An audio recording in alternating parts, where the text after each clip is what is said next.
Bagamat hindi pa naghihilom ang sakit na nararamdaman ni Florante sa pagkamatay ng kanyang ina, isang malaking hamon na naman ang kanyang haharapin.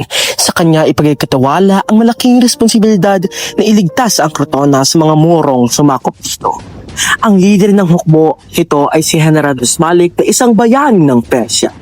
Agad-agad pumunta si Duke Buceo kay Haring Linceo upang pag-usapan kung paano ililigtas ang bayan ng Crotona. Dala-dala niya ang kanyang magiting na anak na si Florante.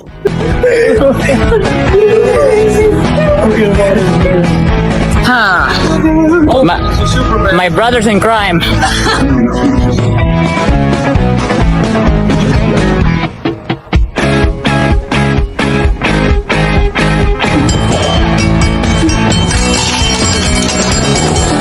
And it's amazing.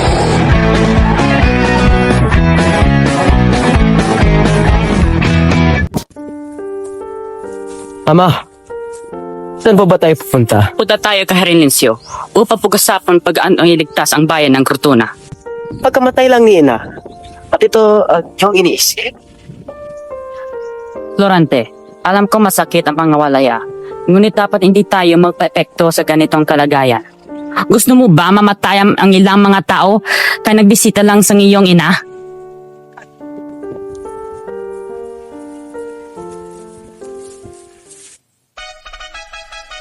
Duke Buceo! Haring Linceo! At sino namang sa iyong tabis? Bugtong anak ko ito na nangalang Florante. Ito ay magiting at malakas gidyan na lalaki.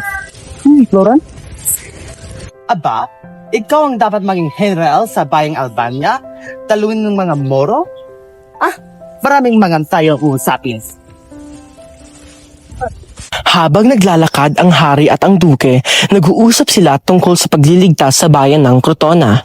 Tumitingin-tingin lamang si Florante sa kaharian ni Hari Linceo na balot ng hiyas at yaman nang siya'y may nakita na babaeng dumaan. Ito ay kumuha ng kanyang atensyon. Tiningnan niyang mabuti ang babae at nahulog ang kanyang kalooban dito. Ikaw ang hulong ng langit. Ito mo'y masama pagdinghan. Mata mo'y di na resolve. Pagkatapos sabihin ni Florante iyon, siya ay napansin ni Laura. Nagtitigan sila sa isa't isa, ngumiti si Laura at lumapit sa kanila. Binibini! Laura! Ang mas magandang ng prinsesa ko. Siya ang pinakamagandang babae sa buong kaharian. Salamat, Duke Buceo. Mana lang talaga ako sa aking mga magulang. Wala, sigurado ko. At ako ay si Laura. Di mawala sa isipan ni Florante si Laura kahit sa isang saglit lamang. 3 araw siyang nanirahan sa palasyo ni Linceo. Araw-araw niya itong nakikita. Si Florante ay nahihirapan paibigin si Laura sapagkat maraming naniligaw at bumibisita sa kanya. Subalit siya naman ay may mga tungkulin na dapat isagawa ang planong digmaan sa Crotona na kailangan niyang tugunan ng pansin upang manalo sa digmaan. Ay, pasensya na, Florante.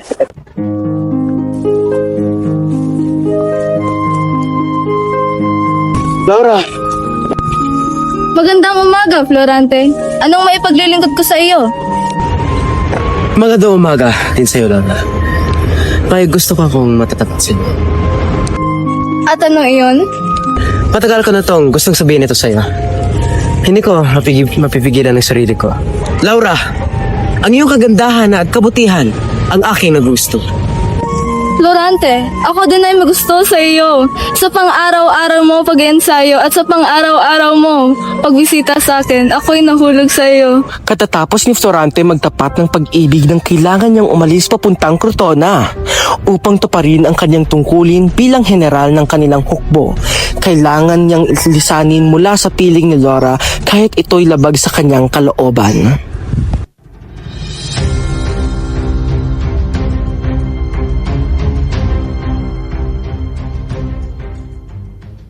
General Osmalik!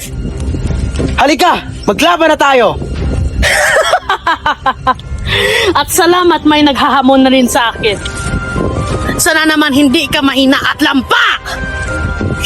Maghanda ka!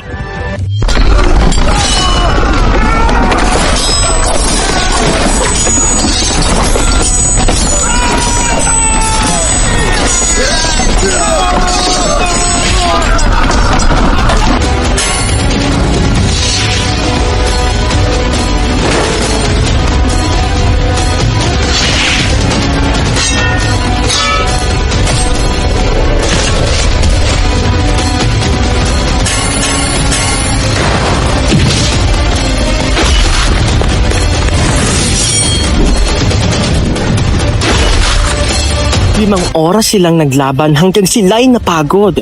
Walang sinuman sa kanila ang sumuko sa laban kahit pagod na sila.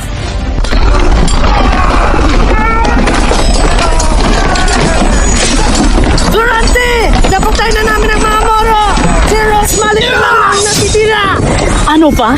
Kaya pa ni Nemo, Florante? Ikaw! Kaya mo ba, General? Katapusan mo na to! Nagtagumpay sila Florante at pinagbunyi sila ng mga tao. Sa pagkapanalo nila, ang buong kaharian ng Cortona ay nagdiwang. Mabuhay si Florante! Pinatuloy sila ni Florante at kanyang hukbo sa palasyo upang pagpurian. Sila ay pinagpahinga, ginamutan at binigyan ng pagkain ng hari. Ang hari ay nagbigay ng mga tagubilin kay Florante tungkol sa pagkamatay ng kanyang ina. 5 buwan na natili si Florante sa Cortona, subalit gusto niyang umuwi sa Albania upang masilayan muli ang kanyang minamahal na si Laura.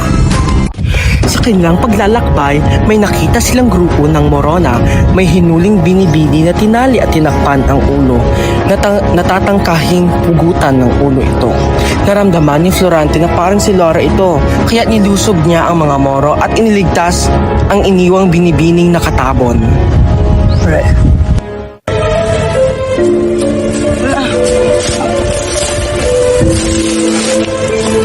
Pinagtanggal ko puta ng ulo mo. Simir, may gawa nito! Huwag kang mag-alala. Ligtas ka na, Laura. Ligtas ka. Florante, ang iyong ama! Ano?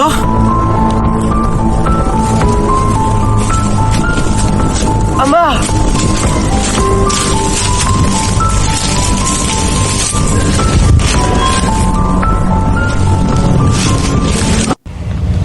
Nang dinala ni Florante ang kanyang ama pauwi sa kaharian, laking kaligayahan ang ipinakita ni Haring Linceo na makita ang buhay si Doc Briseo. Briseo, buhay ka? Hanapin mo ngayon si Mir at patayin mo siya! At bakit? Pinagtangkaan niya akong pupugutan ng ulo! Laura! Kung hindi ngayon kay Florante, ako ngayon ay patay na! Florante, kung akong tinawag mo, sana nandiyan ako tinigtas kita. Ngunit wala ka doon! Marami ka nang nagawa para sa akin, Florante. Hindi ko lang alam kung papaano kita mapapasalamatan. Kaya ibibigay ko sa iyo ang kamay ng aking anak at nagpapakasal kayo. Isang kasal! Aba, magiging maganda ito! Hindi ito pwede! Hanggang saan magkaganap sa Rotona, ipagkalat ito! Narinig ng buong kaharian ang mangyayaring kasal. Nagdiwang ang lahat at pinagbunyi sina Florante at Laura. Pero matapos ang 1 buwan, may biglang dumating na isang hukbo na mapangangkin at naninira ng mga taga-Turkiya. Kumalat ang balita tungkol sa kanila at lahat ng mga tao ay natakot at nagtago. Inatasan ulit si Florante na patumbahin ang mga manlalakay na ito. Kasama ang hukbo ni Florante at kinalaban nila ang mga taga-Turkiya at ang haring nito na si Miramulin. Ababa, si Florante ng taga Albania. Magandang araw nito, hindi ba, Florante? Tapusin na natin ito. Miramulin.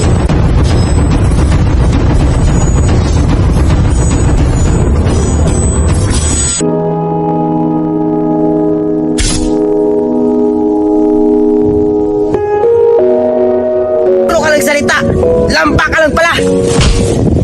Pagkatapos patayin ni Florante ang general ng Turkiya, siya ay nanatili muna sa itolang syudad.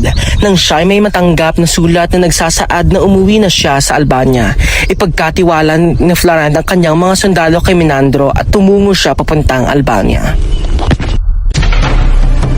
Conde Adolfo, ano yun? Nahuli na po namin si Florante. Ang magiting na Florante ay nahuli na rin! Pawala, Adolfo! Pakawalan mo ako!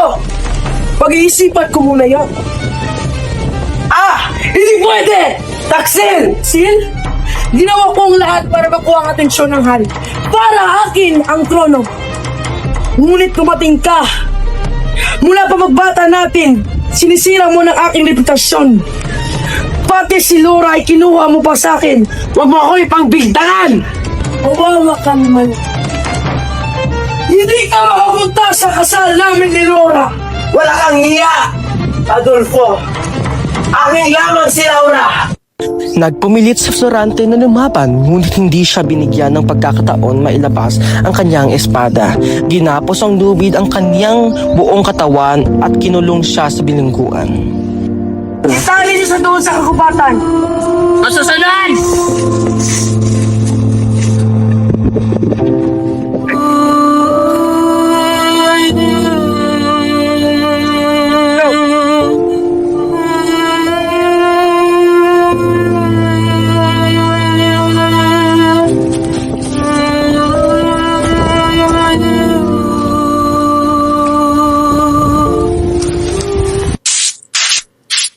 Marami ka palang pinagdadaanan, Florante. Alam ko, Ako naman ang magkukwento tungkol sa pagbadbad ko dito. inalahat ni Aladdin ang kwento ng kanyang buhay. Sinabi niyang nagmula siya sa syudad ng Persia at anak siya ni Sultan Ali-Adab. Sinabi niyang si Florida lamang ang napagpapalakas ng kanyang loob sa mga digmaang kanyang sinusuob. Nagbago lahat ng ang kanyang pinakamahal niya ay siya ring minamahal ng kanyang ama. Pinapahirapan siya ng kanyang ama. Katunayan, pagbalik niya mula sa tagumpay na pagsakop sa karian ng Albania ay pinabilunggo siya dahil sa pag-iwan sa kanyang hukbo nang hindi pa inuutos nito. Nang mabalitaan ng ama ni Aladdin na nabawi ng Florante ang karian, hinatulan siyang mapugutan ng ulo. Iniwan niyo ang inyong hukbo, ibilanggo niyo siya. Masusunod! Nang mabalitaan ng ama ni Aladdin na nabawi ng Florante ang karian, hinatulan siyang mapugutan ng ulo. Paghandaan niyo sa pugutan ng ulo. Ama! Kinagabihan, bago ang araw ng pagpugot, ay kinausap si Aladdin ng isang general. Alis ka agad at huwag kang mapaumaga. Ngunit si Florida, Walang nagawa si Aladdin kundi lisanin ang kaharian at si Florida. Ninais pa niyang mamatay kaysa isiping mapunta sa iba si Florida. 6 na taon nang naninirahan sa kubatan sina Florante at Aladdin at minsan nakarinig sila ng dalawang babae nag-uusap. Nakinig sila sa pinag-uusapan nila. Maawa kayo kay Aladdin. Huwag niyo siyang pupugutan ng ulo. Magpakasal ka sa akin at iyong sinta ay mabubuhay. Para kay Aladdin, ako'y papayag. Pagkatapos magmakaawa ni Florida kay Sultan Ali-Adab, siya ay tumungo sa bilangguan upang kausapin si Aladdin. Si Aladdin, nasaan na? wala na siya. Ano? Nang malaman ni Florida na ligtas ang kanyang sinta, pinalayas ito sa karian nang hindi man lang sila nagkausap. Sa araw ng kasal, nagplano siyang tumakas sa karian habang ang lahat ng tao ay nakatutok sa paghahanda para sa kasalang magaganap. Si Florida ay nagdamit ng gerero at umalis upang hanapin ang kanyang sinta. Ilang taon siyang naghahanap kay Aladdin at siya'y napadpad sa isang gubat. Aladdin, kung asan ka man, sana buhay ka pa. Habang inaayos ni Florida ang kanyang espada, may narinig siyang boses. Boses ng isang binibini na humihingi ng tulong. Hinanap niya ang boses at ito ay kanyang sinundan. Adolfo! Palayain mo ako! Tumahimik ka! Hawakan niyo siyang migpit! Tulong! Tulong! Tulong! Sino ba yan?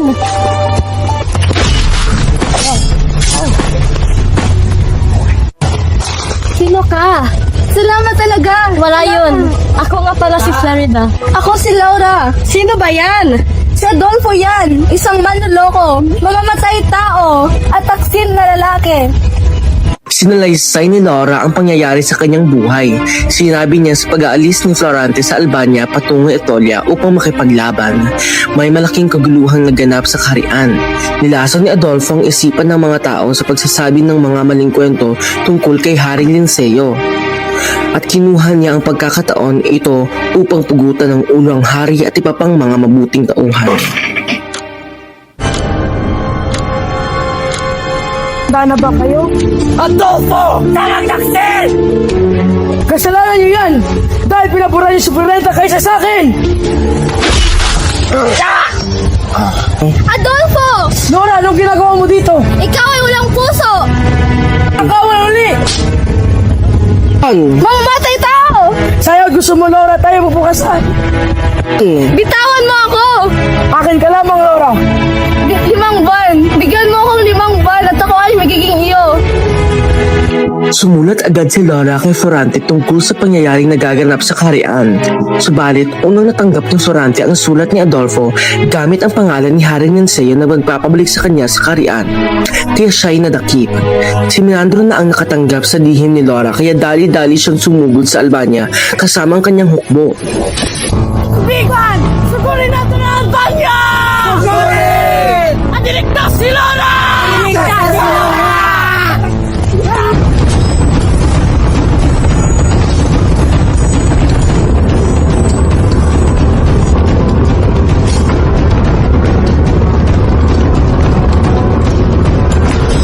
Milagro! Lola! Adolfo!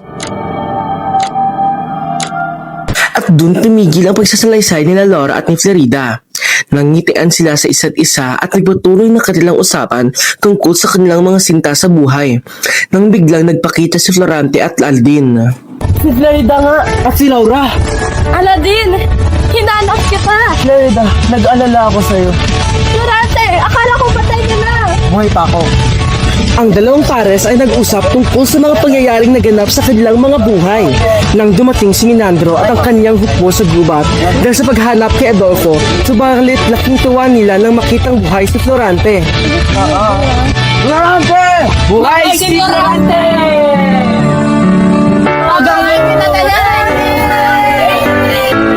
Masayang ipinagbunyi ng Albania ang pagbabalik nila Florante at Laura sa kaharian kasama ang mga kaibigan na sina Aladin at Florida. Mabuhay Albania! Mabuhay Albania! Mabuhay Albania! Sa Albania nagkabinyag sila Aladin at Florida at naging mga Kristiyano. At sa araw na iyon, dalawang pares ay sabay nagpakasal.